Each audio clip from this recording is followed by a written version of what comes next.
Tito, capítulo 2, del 11 al 15, vamos a tener la lectura de esta tarde. Carta del apóstol Pablo a Tito, capítulo 2, del 11 al 15. Dice así: porque la gracia de Dios se ha manifestado para salvación a todos los hombres.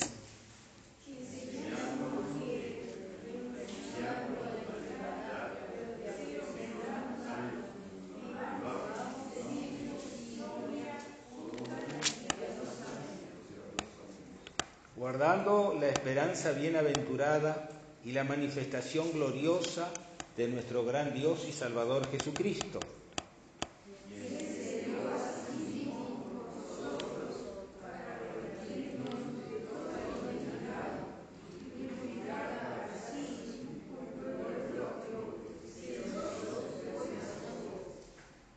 Esto habla y exhorta y reprende con toda autoridad, nadie te menosprecie. Amén. Pueden tomar asiento. El texto que hoy les invito a considerar está en Mateo, capítulo 6, verso 26. Y el Señor Jesucristo en esa oportunidad, hablando sobre el afán y la ansiedad, dice en el verso 26: mirad las aves del cielo, que no siembran, ni siegan, ni recogen en graneros, y vuestro Padre Celestial las alimenta. ¿No valéis vosotros mucho más que ellas?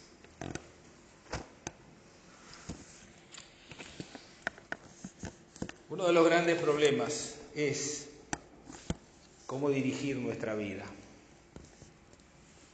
Hace unas semanas hablaba con un comerciante y me decía: ya estoy en edad de jubilarme, pero tengo miedo de jubilarme. ¿Qué voy a hacer con mi vida cuando deje este comercio al cual he dedicado gran parte de mi vida?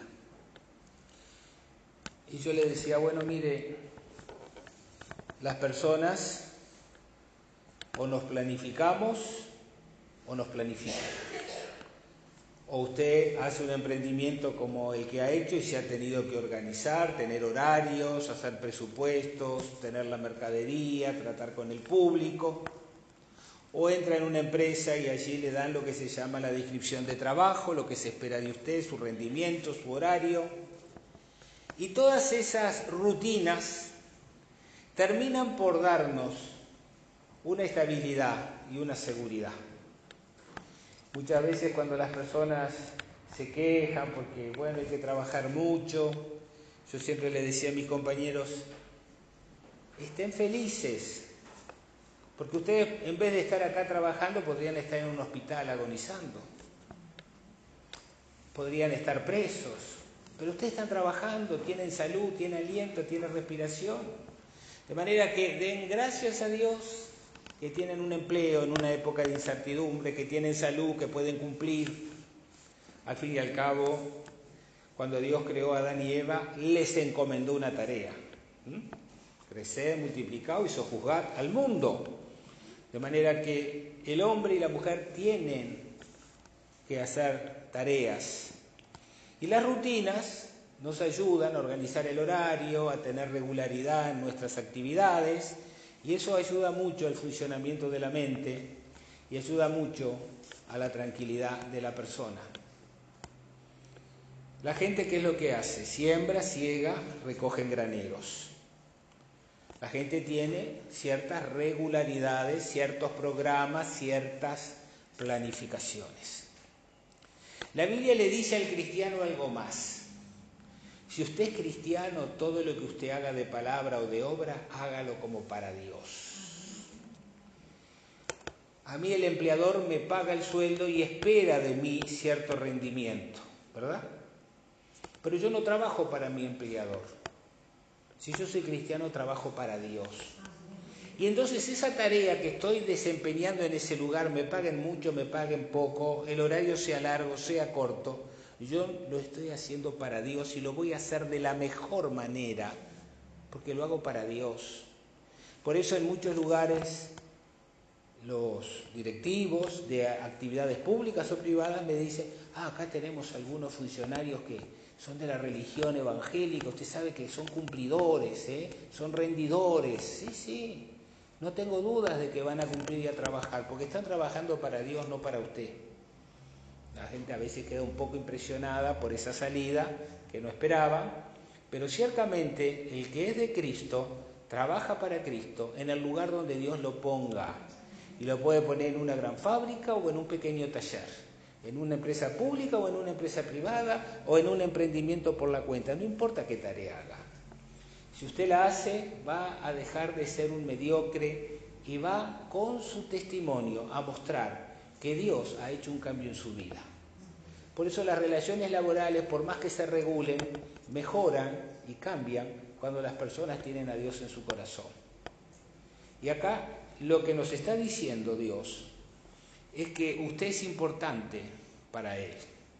Porque si Él cuida de todas las aves del mundo, que son millones y millones, ¿cuánto más vale usted? Que es la culminación de la creación de Dios. Todas las civilizaciones a lo largo de la historia velan de alguna manera por la vida.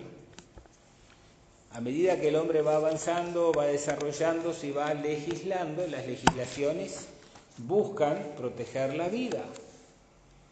En todos los códigos penales del mundo, los 10 mandamientos son recogidos por los códigos penales. No matarás, no hurtarás, no adulterarás. Todos esos principios de los 10 mandamientos que Dios le dio a Moisés en su oportunidad van pasando a lo largo del tiempo a todas las legislaciones.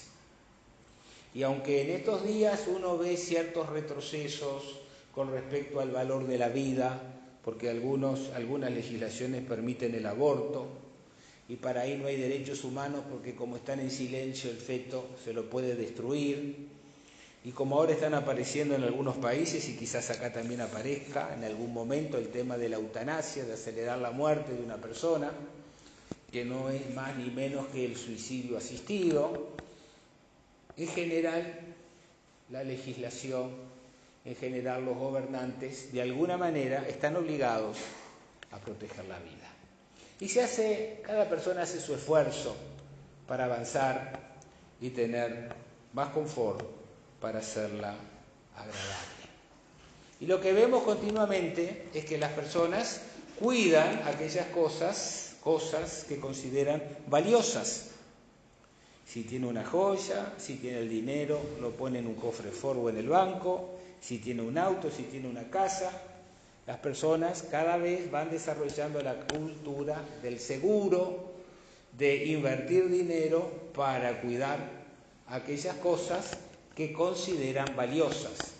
De ahí que los más vulnerables son los que no tienen posibilidad de defender sus cosas, que no pueden enrejar su casa, que no pueden contratar un sistema de vigilancia. Hay personas que, por su situación económica, a veces los pocos bienes que tienen no los pueden defender y se crean situaciones de injusticia y de abuso. Pero todos los que pueden, cuidan lo que tienen, porque ha significado tiempo y esfuerzo adquirirlo. Los países en general, salvo excepciones, cuidan sus piezas arqueológicas.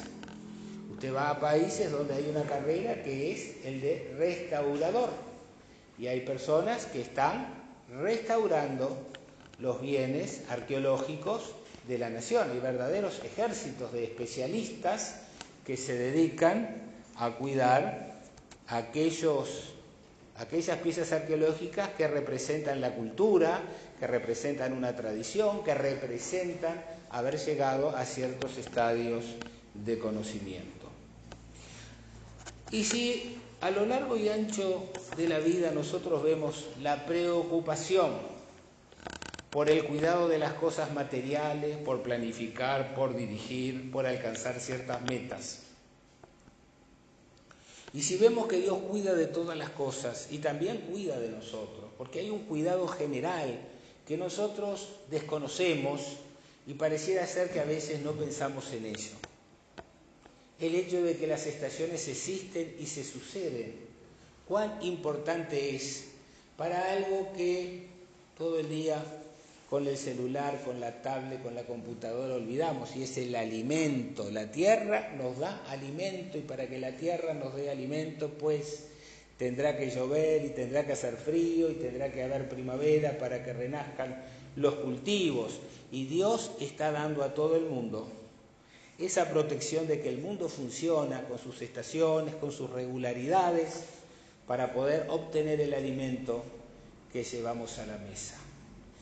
Encerrados en la ciudad muchas veces desconocemos las peripecias que pasan en el campo, las dificultades que atraviesan los agricultores, los desvelos, las heladas que a veces queman las cosechas, en fin, todos los problemas las granizadas y todos los problemas que suele atravesar quien vive del campo, pero nosotros solamente lo vemos reflejado en que el precio es caro, que el precio es más barato, que hay más productos, que hay menos productos, pero en definitiva, cuando nos sentamos a la mesa, detrás de eso hay trabajos, luchas, dificultades de muchas personas que han permitido que usted tenga su lechuga, su tomate, su manzana. Y no damos gracias a Dios, pero deberíamos dar gracias a Dios, que ha cuidado de todos nosotros. Dice la Biblia que Dios hace llover sobre buenos y malos. Trae bendición para todos en cuanto al funcionamiento y a la regularidad del mundo. Cada uno, a su manera, tiene que pensar cómo dirigir su vida. Y cada uno va buscando caminos, cada uno va buscando su GPS para ver cómo dirige su vida, cómo la planifica, qué es lo que quiere, qué deseos tiene, qué sueños, qué necesidades. Muchas veces la gente piensa que el azar es una salida promisoria. ¿Cuánto dinero se gasta en juegos de casino, de quiniela, de tómbola? Millones de pesos. Cuando la crisis económica fue muy fuerte en el 2002, aumentó la ganancia de los juegos de azar, porque la gente, preocupada por la situación económica, apostaba a los juegos de azar para ver si ganaba el premio y salía adelante de su problemática. Más allá de que el refrán dice de enero a enero gana el banquero, la gente jugaba a todos los juegos de azar habidos y por haber. Y si usted pasa a veces por los casinos, va a ver que Shopping de Montevideo tiene así una sala, a las 11 de la mañana la gente está haciendo cola para entrar. No son gente rica, muchas veces tienen una pequeña jubilación y están especulando a ver si tienen un golpe de fortuna que les mejore su situación. Así que la gente a veces apuesta como forma de vida a depositar su esperanza en que un golpe de fortuna lo mejore. Otras personas tienen otro pensamiento y dicen, bueno, yo voy a dirigir mi vida, yo me voy a poner metas y yo voy a hacer lo que me parezca mejor. Y allí, desde sus ideas, desde sus deseos, desde sus metas, van a intentar salir adelante en su vida. Pero recuerde que siempre es más lo que ignoramos que lo que conocemos. Así como el gran filósofo Sócrates, cuando aumentaba su conocimiento, decía, yo sé que no sé nada. Porque cuando usted conoce esto, que nos está iluminando, por fuera queda un gran círculo de oscuridad, que es lo que tenemos que aprender y que no lo sabemos todavía. Por eso hoy en día decimos, la educación es permanente. Una persona antes se educaba y podía ejercer su actividad por 30 años, porque con aquellos conocimientos, por los próximos 30 años podía desempeñarse. Hoy en día sabemos que a los 4 o 5 años, si usted no siguió aprendiendo, lo que le pasa es que desaprende, queda fuera de mercado, ya sea albañil, ya sea pintor, ya sea carpintero, ya sea médico, ya sea plomero. El conocimiento, las nuevas tecnologías obliga a que usted esté continuamente en un proceso de aprendizaje. Con lo cual, no dirijo yo mi vida, sino que yo tengo que estar supeditado a los cambios que se están sucediendo y tratar de ir acompasándome a estos cambios. Eso de que yo soy como Robinson Crusoe, que en una isla puedo hacer lo que quiero, no es más que una fantasía. Todos estamos dentro de estructuras, nos gustes o no, y esas estructuras nos van determinando en nuestras tareas diarias. Otras personas buscan respuestas a sus inquietudes más profundas, como es el amor, como es el trabajo, como es la salud, en los astros. Y si usted compra 5 diarios hoy, va a encontrar 5 horóscopos diferentes. Uno que le dice va a tener buena salud y otro que le va a decir cuide la salud. Uno que le va a decir va a mejorar de trabajo y otro que le va a decir vienen tiempos azarosos. Ninguno de los 5 se pone de acuerdo. Porque lamentablemente detrás de esto muchas veces hay una explotación de lo que se llama la credibilidad de la gente, que se parece cada vez más al cuento del tío que a otra cosa. Ya en el Salmo 115:4 decía el salmista, los ídolos de ellos son plata y oro, obra de manos de hombres. Se hacen estatuas, se hacen templillos, se venden aceites, en fin, hay toda una serie de cosas en el mercado para que usted queme la varita de incienso y el Buda le arregle su vida y tire la carta y entonces le digan su destino. Y la gente muchas veces se mueve por falsedades, creyendo o queriendo creer que con eso van a encontrar soluciones. Y eso es más viejo que el mundo. Ya en la iglesia primitiva, en la ciudad de Éfeso, se produce una lucha entre la luz y las tinieblas. Cuando irrumpe el cristianismo hay una reacción de las tinieblas para acallarlo. Si ustedes van a Hechos, capítulo 19, verso 23, se van a encontrar con el apóstol Pablo en la ciudad de Éfeso. Dice el texto, hubo por aquel tiempo un disturbio no pequeño acerca del camino. A los primeros cristianos se les llamaban la gente del camino. Porque un platero llamado Demetrio, que hacía de plata templecillos de Diana, daba no poca ganancia a los artífices, a los cuales, reunido con los obreros del mismo oficio, dijo, varones, sabéis que de este oficio obtenemos nuestra riqueza. El Evangelio le estaba tocando el bolsillo. Pero veis y oís que este Pablo, no solamente en Éfeso, sino en casi toda Asia, ha apartado a mucha gente con persuasión, diciendo que no son dioses los que se hacen con las manos. Y no solamente hay peligro de que nuestro negocio venga a desacreditarse, sino también que el templo de la gran diosa Diana sea estimado en nada y comience a ser destruida la majestad de aquella a quien venera toda Asia y el mundo entero. Y cuando oyeron estas cosas, se llenaron de ira. Había, como hay ahora, un turismo religioso. Y el turismo religioso hacía que de toda Asia fueran a esta ciudad a adorar a la diosa Diana. Y naturalmente vendían el souvenir, venían pequeños templecillos de plata y hacían grandes ganancias con la credulidad de la gente. Y ahora, al decirle la verdad y al traer la luz del Evangelio, naturalmente que el negocio mermaba y provocó una grave reacción de esta gente queriendo destruir la prédica de los cristianos en aquel lugar. De manera tal que siempre hay un público para estas cosas de los templos, de los dioses, del tarot, de los astros. Y si ustedes pasan, hay comercios que están vendiendo el jabón para purificarse y le venden una estatua y un tambor y lo que usted necesite para sacarse las malas influencias y la vela. Y hay todo un negocio. Y si usted le habla del Evangelio y le dice que Cristo lo va a liberar de todas las ataduras que tiene, le está pateando el negocio a aquellos que vienen a decir yo le voy a sacar a usted las ataduras y le voy a enseñar el amarre. Entonces hay un choque de intereses y el Evangelio no les sirve porque les toca el bolsillo y viven de eso, y hay gente que es rica vendiendo y explotando la credulidad pública. ¿Hay otra manera de dirigir la vida? Sí, la Escritura de Dios nos habla acerca de cómo dirigir nuestra vida. Porque Dios valora nuestra vida. Escuchábamos las palabras de Cristo, que más valiosa que las aves del cielo es su vida. Por tanto, Dios quiere dirigir su vida. ¿Cómo dirige Dios su vida? En primer lugar, la dirige por su Espíritu.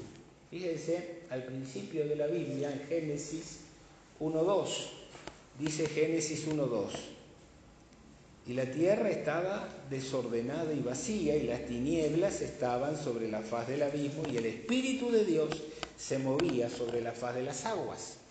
Lo que la Biblia nos enseña es que en la creación de este mundo intervino el trino Dios, Dios Padre, Dios Espíritu Santo y Dios Hijo. También Dios va a hablarnos por medio de hombres que Él constituye en profetas, personas que reciben un mensaje de Dios y lo transmiten fielmente a nosotros. Allí en la segunda epístola de Pedro, capítulo 1, verso 21, dice el apóstol: porque nunca la profecía fue traída por voluntad humana, sino que los santos hombres de Dios hablaron siendo inspirados por el Espíritu Santo. En la Biblia tenemos muchos libros proféticos, pero esos hombres proféticos no hablaron por su ingenio, por su vocación, por su deseo, sino que fueron inspirados por Dios y transmitieron un mensaje de Dios, que es el que nos trae a nosotros dirección, paz y esperanza para manejar nuestra vida. Pero frente a esto siempre existe la falsificación. Frente a esto siempre existe gente que está dispuesta a mentir y a engañar a otros. Cuando usted va al Antiguo Testamento, al libro de Ezequiel, capítulo 13, verso 3, dice: así ha dicho el Señor, ay de los profetas insensatos que andan en pos de su propio espíritu y nada han visto. Como zorras en los desiertos fueron tus profetas. No habéis subido a las brechas, ni habéis edificado un muro alrededor de la casa, para que resista firme en la batalla en el día de Dios. Vieron vanidad y adivinación mentirosa. Dice, así ha dicho Dios, y Dios no los envió. Con todo, esperan que Él confirme la palabra de ellos. ¿No habéis visto visión vana y no habéis dicho adivinación mentirosa? Pues ¿qué decís? Dijo Dios, no habiendo yo hablado. Por tanto, así ha dicho el Señor, por cuanto vosotros habéis hablado vanidad y habéis visto mentira, por tanto, he aquí yo estoy contra vosotros, dice el Señor. Es toda una manifestación y una advertencia de que no toda la persona que dice que es profeta de Dios es profeta. Hay mucha falsificación, hay mucho mentiroso, y por eso la Biblia nos dice, examínenlo todo y retengan lo bueno. Cuando usted va a un banco, el cajero detecta el billete bueno del billete falso. ¿Y cómo logra detectar el billete falso? Por la experiencia. Ha visto muchos billetes falsos y lo toca y ya sabe que ese puede ser un billete falso. Cuando usted lee y estudia la palabra de Dios con detenimiento, usted puede recibir mensajes de otras personas, de otros grupos, de otros sistemas religiosos, y usted puede detectar de que lo que le están diciendo no es verdad. Puede lograr desarrollar el discernimiento y puede saber, como el orfebre, cuándo está frente al oro y cuándo está frente a una chafeleonería. De manera que usted no está a merced de lo que pueda pasar en el mundo si usted es diligente y si usted se preocupa y si usted estudia las cosas. El profeta Jeremías también ponía en guardia contra los falsos profetas, y allí en el capítulo 23, 16 decía, así ha dicho Dios, no escucháis las palabras de los profetas que os profetizan, os alimentan con vanas esperanzas, hablan visión de su propio corazón, no de la boca de Dios. Jeremías le tocó actuar en un periodo extremadamente difícil. La nación se había alzado contra Dios, no le reconocía e iba contra todas las consideraciones que Dios le había dicho. Por tanto, Dios levanta a Jeremías para que la nación tenga una voz de que van a ir al cautiverio, de que la nación va a ser arrasada por el ejército de Babilonia, que van a perder su libertad, sus bienes, que van a perder hasta su adorado templo de Jerusalén y que van a marchar al destierro. Entonces el rey y la corte del rey levantan profetas falsos y aparece gente que continuamente están desacreditando al profeta Jeremías y están diciendo que es un traidor a la patria, que es un mensaje de derrotismo, que lo que dice él no se ajusta a la verdad. Y de esa manera, pues, tratan de convencer a la opinión pública de que no va a pasar nada, aunque están viviendo de espaldas a lo que ellos habían pactado hacer con Dios. En vez de andar en caminos de obediencia, andaban en caminos de desobediencia. En vez de andar en caminos de justicia, pues andaban en camino de grave injusticia. Sus jueces alteraban sus fallos judiciales en favor de los más poderosos y en contra de los más vulnerables. Y Jeremías, enviado por Dios, denuncia todas esas fallas y los llama a corregirse para evitar el castigo de ir al destierro. Y la nación cierra sus oídos alimentando sus corazones con estos falsos profetas. Siempre va a haber gente interesada en torcer la verdad, para no tener que hacer cambios en los comportamientos humanos. ¿Qué es más popular? ¿Vivir desarregladamente o vivir en orden? Pues vivir desarregladamente, vivir a mi manera, hacer lo que se me canta. Y sobre todo nosotros los uruguayos, que tenemos una gran raíz de anarquía, ya desde la época de Artigas, los líos que tenía Artigas con los indios para poder llevarlos a la revolución oriental. Cuando no atacaba se le iban del campamento, no había una regularidad, no había una organización, siempre estaba allí luchando para no perder a sus fieles aliados en la lucha por la independencia.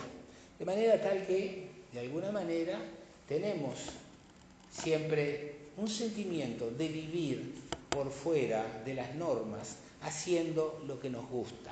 Nos encanta que le apliquen la ley al vecino, pero no que me la apliquen a mí. Es una manera de pensar propia de nuestra nación, de la cual estamos profundamente equivocados, porque en un país civilizado tiene que regir la ley. Pero nos gusta que le rija la ley al de al lado. Y cuando me toca a mí, bueno, que sean flexibles, que sean más bondadosos, que no sean tan duros. Al fin y al cabo, como decía el reclame, todos nos conocemos. Bueno, aquella nación andaba en malos pasos y terminó mal, porque a pesar de que Dios levantó una voz para enderezar el camino, no la quisieron escuchar. Muchas veces los problemas nos sobrevienen porque no queremos escuchar lo que nos dicen, porque no nos gusta lo que nos dicen. Cuando yo voy al médico y me dice, mira, usted tiene que cuidar el colesterol y tiene que bajar el azúcar y no puede comer esto y tiene que salir a caminar y pare, no, a mí no me gusta dejar de hacer lo que estoy haciendo, pero si usted no lo hace, mi querido amigo, va a estar peor. Así que póngase en orden, porque acá el examen le dice que por resultado es un desastre. Así que, si fumaba no fume, si bebía no bebe, si no caminaba y es sedentario salga a caminar. Y ese es el plan de vida que usted tiene, porque ya ha vivido desarregladamente mucho tiempo. Y ahora tiene que ponerse en orden si no quiere padecer enfermedades crónicas que le van a amargar la vida. Pero a veces somos tan insensatos que decimos, bueno, el médico no sabe nada, yo sé más que él, yo leí un librito que me dijo, y no. Todos son mentirosos, yo tengo la verdad, así que voy a seguir a mi manera. Y después nos encontramos que su estado de salud física es un desastre. Porque usted creía saber, pero era un ignorante. Y somos ignorantes en muchísimas cosas. Y no queremos escuchar el consejo, el asesoramiento del que sabe. Pensamos que una persona estudió 30 años y yo sé más que aquel. que no estudie nada. Eso es muy común. Cuanto más ignorante es una persona, más cree que sabe.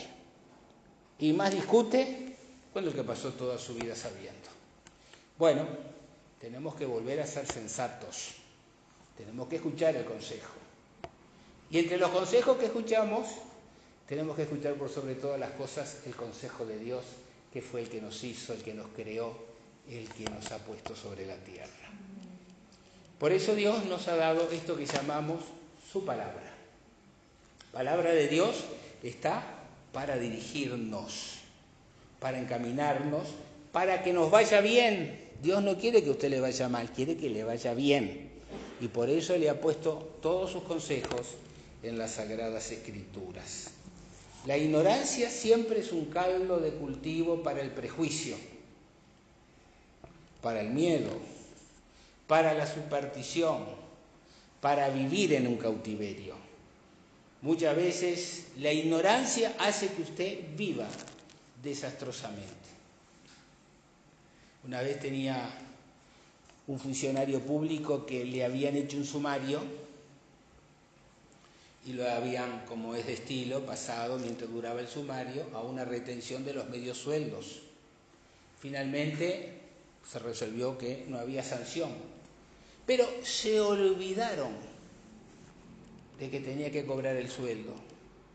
Y había pasado 5 años y un día me dijo, me está pasando esto, pero yo no me animo a preguntar, no sea cosa que me destituyan.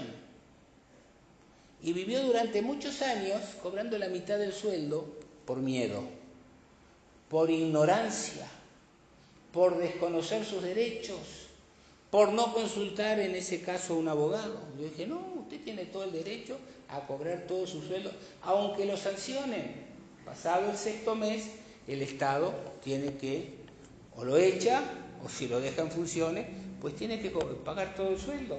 Y según la sanción tendrá que devolverle los medios sueldos que le retuvo, o si la sanción es 2 meses, o 3 meses, o 6 meses de sanción de los medios sueldos, bueno, ahí se quedará el Estado con eso, pero usted no puede pasarse 5 años cobrando medio sueldo por temor a lo que le pueda pasar.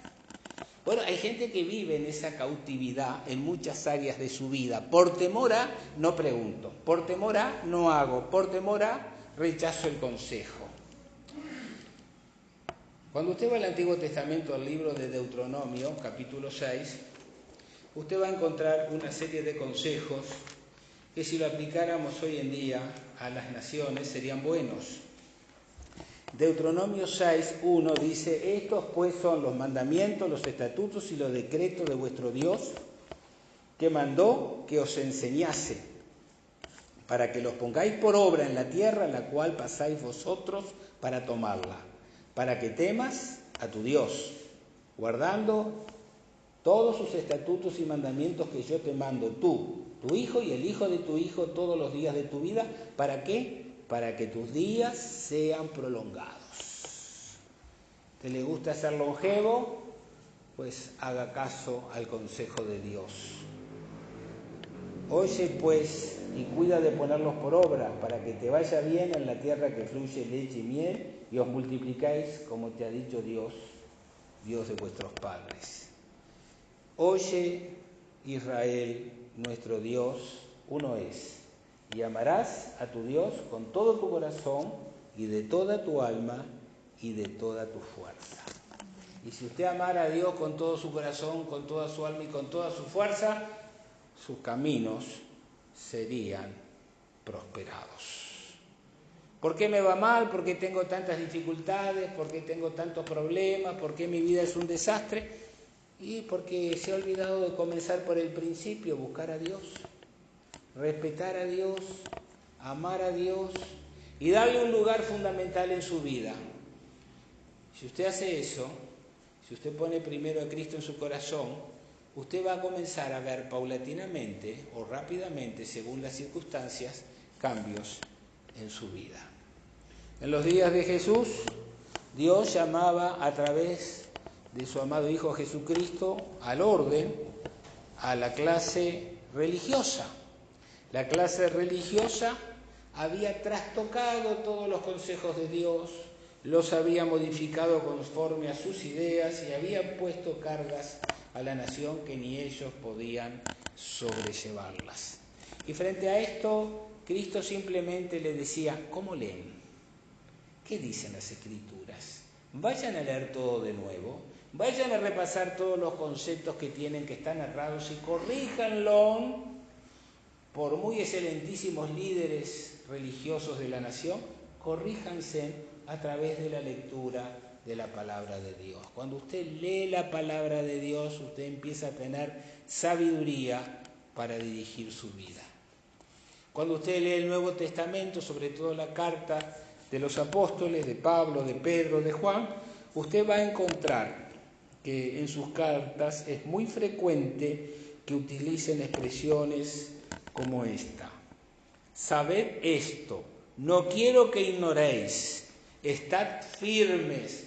Todas esas manifestaciones son para que el hombre le vaya bien. No quiero que ignoréis. ¿Cuántas veces cometemos errores por ignorancia? ¿Cuántas veces nos equivocamos en la vida porque creíamos, pero estábamos profundamente equivocados? Si usted no conoce la verdad de Dios, ¿en qué va a confiar usted? Puede confiar en sus emociones y vivirá en una montaña rusa, un día contento, otro día triste, un día alegre, otro día deprimido.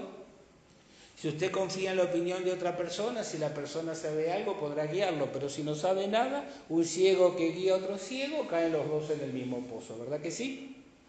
Usted puede caminar según las tradiciones, pero sabemos que las tradiciones se van modificando porque muchas veces algunas respuestas son para una circunstancia, pero el paso del tiempo hace que esas opiniones se vayan modificando.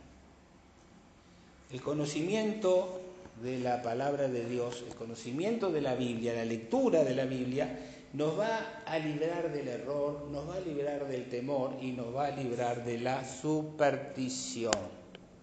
El profeta Oseas decía, mi pueblo fue destruido porque le faltó conocimiento.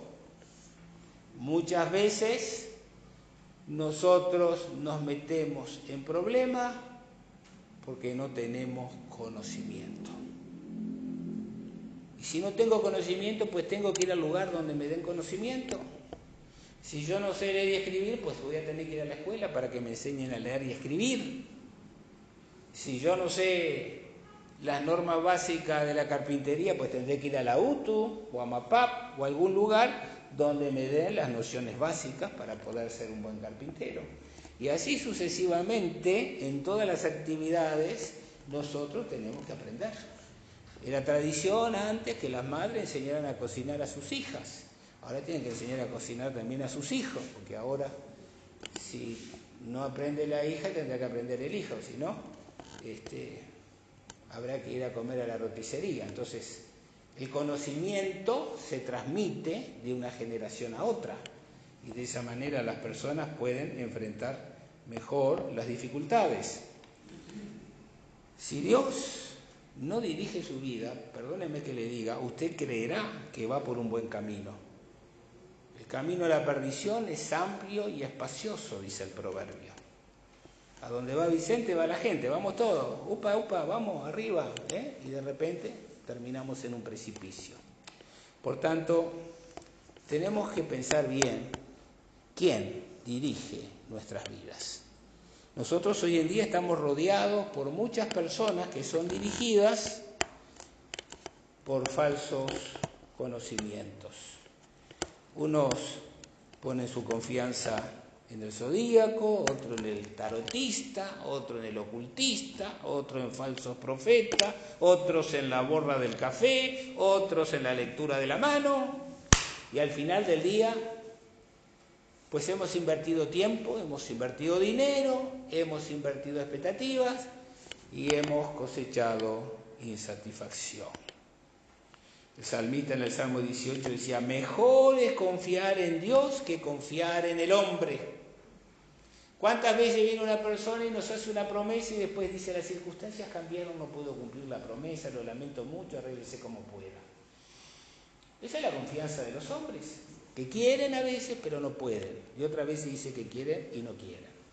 Pero Dios siempre va a estar a favor de usted, porque Dios hasta ahora lo ha cuidado. Usted quizás nunca se notificó, nunca se dio cuenta, no puso atención, pero si usted está acá es porque Dios le ha dado aliento y respiración, si no estaría en el cementerio.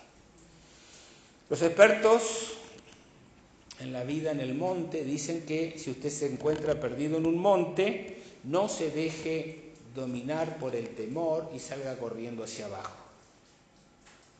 Por el contrario, aconsejan ir hacia arriba, hacia la cúspide, y desde allí mirar bien y encontrar el camino.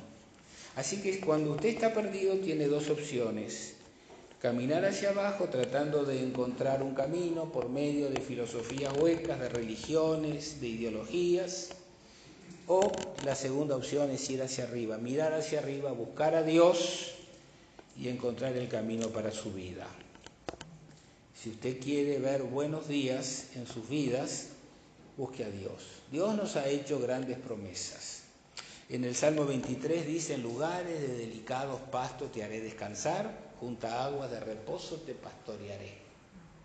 Te daré aquello, no lo que tú crees que necesitas, te daré lo que realmente tú necesitas para encaminar tu vida. En el Salmo 25 dice: encaminará a los humildes por juicio y enseñará a los mansos su carrera. Dios siempre te va a dar luz para la toma de tus decisiones. En el Salmo 48 dice algo muy interesante: porque este Dios es Dios nuestro eternamente y para siempre. Él nos guiará aún más allá de la muerte, tan temida por la gente. Cuando Dios está en su vida, también lo dirige en el pasaje de la vida a la muerte. El profeta Isaías, en el capítulo 42,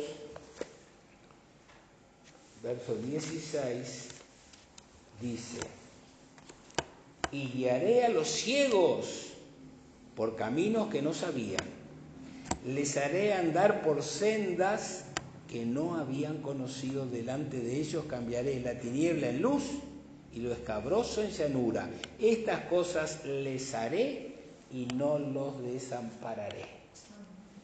Estamos ciegos si no conocemos a Dios como nuestro suficiente Salvador personal. Necesitamos que Cristo venga a nuestros corazones y podamos nosotros tener una relación personal con Dios. En ese caso la promesa es que nos van a guiar por sendas que no conocemos y que va a cambiar las tinieblas que nos rodean por luz. Por tanto, nosotros podemos poner la esperanza en una persona que sabe lo que necesitamos. Necesitamos paz en el corazón, necesitamos amor, necesitamos alegría, necesitamos esperanza, y todo eso viene cuando yo, frente a Dios, inclino mi cabeza y digo: Señor, soy pecador, he hecho el mal, reconozco mis malos caminos, mis errores, mi ignorancia, mi soberbia. Porque a veces somos tan ignorantes que nos volvemos soberbios y queremos saber todas las cosas y no sabemos nada. No sabemos vivir. Por tanto, para aprender a vivir, tenemos que arrepentirnos de nuestros pecados, recibir a Cristo como nuestro Salvador personal y poner nuestra confianza en Dios, y entonces sí, vamos a ver lo que es vivir, porque Cristo dijo: yo he venido para que vivan y para que la vida de ustedes sea en abundancia. No, Dios no es tacaño con usted, Dios no es miserable, Dios no anda recortando derechos, le da los derechos que usted necesita para vivir una vida plena. Vuélvase a Dios, busque a Dios en tanto está cercano para conocerle. Y podemos decir, como dice el himno 227, me guía Él. 227 vamos a terminar en esta tarde, y que este texto sea suyo, hágalo suyo, que Dios sea su guía hoy, mañana y el resto de su vida. Me guía Él, con cuánto amor me guía siempre mi Señor. En todo tiempo puedo ver con cuánto amor me guía Él. 227 en sus cancioneros.